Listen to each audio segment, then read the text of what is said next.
Go ahead. I'm just we'll just wait. wiping my glasses Yeah, here. we'll just wait. And then here's a good joke I'll show you. You ready? Uh-huh. Oh, excuse me. Oops.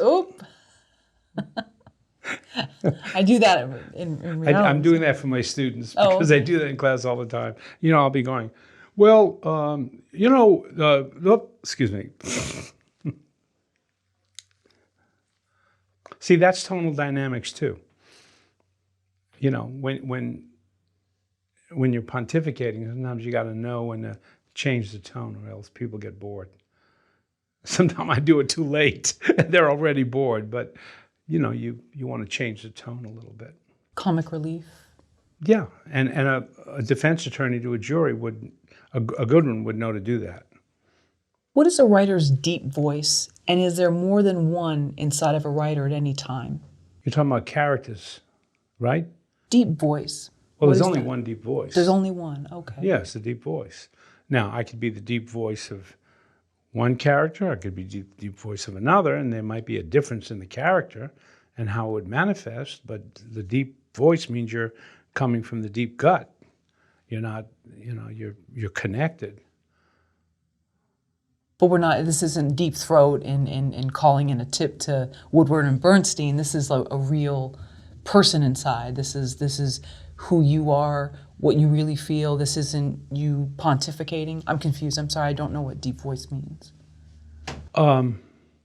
It's talking in a way in which you're not entertaining anymore. You're just coming from what you feel in a deep, deep way, and you're not trying to be a writer. You're not trying to perform. You're just connected. When you're not in the deep voice, you're telling a story and you're entertaining. It was a cold night and the man walked out. You're trying to entertain people. But when you're in the deep voice, you are connected in a true way to an emotion. You're connected to an emotion. So you're not just telling the story like a storyteller. You're connected to an emotion. Now, you may not do that for the whole story because there are parts of the story that might have to be tonal dynamic with a little lost world, a little straight talk, a little read and sung. But when you're in the deep voice, it's like that commercial with the guy about when E.F. Hutton talks, everybody listens. When you hear the deep voice, you listen. You could be in a crowded restaurant and everybody's talking, and then someone at the next table starts to whisper, and suddenly your ear catches it. You don't know what they're saying, but you hear the tone of voice, and you go, oh, this is going to be personal. This is going to be deep and emotional. This is not just going to be him telling a story about how he spilled water on himself. It's going to be deep.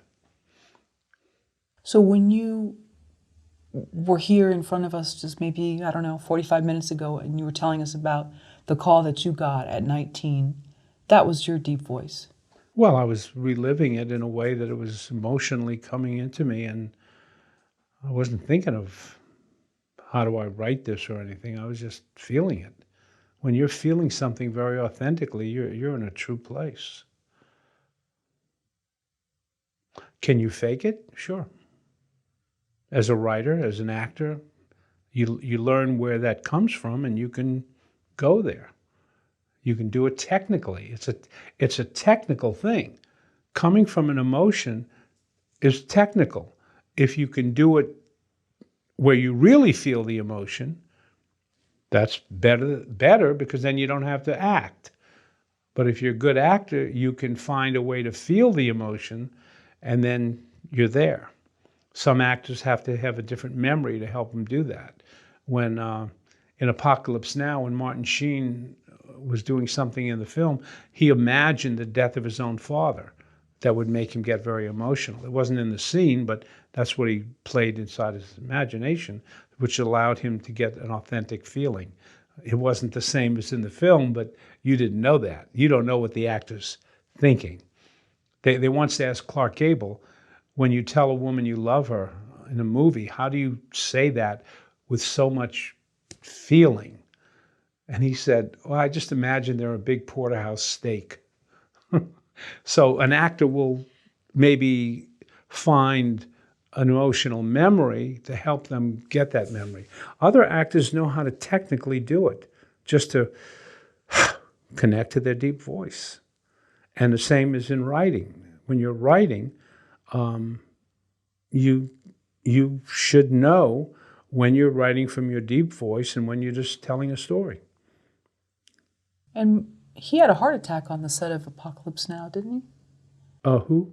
Didn't Sheen have a heart attack? So, Yeah. so I mean, he's still alive. oh yes, but he's thriving, he had a heart he's attack. on shows and other films. But I wonder, I don't know what the circumstances were, but if he was imagining that death of his own father, how You mean it traumatic was happened that? in that scene? I don't know when it happened. I was just I don't know curious. either. Okay. It may have. I don't know. Yeah, I don't know. I just thought know. maybe it was so real, it was so authentic. Could that have been. Could I have don't been. know. But Sometimes actors do feel something that's so real. They find a way to personalize it if they need to. Sometimes you don't have to because you're acting and you're believing what you're doing. But sometimes you can't, so you're really thinking something else in your mind to get the emotion out. Well, sometimes an actor will do something that is so heavy that when the director says cut, they're still in that emotion. So I'm not disputing whether he had a heart attack or not. Maybe he did. I guess acting can be dangerous. You got to be careful. Don't play any parts that might cause you to have a heart attack.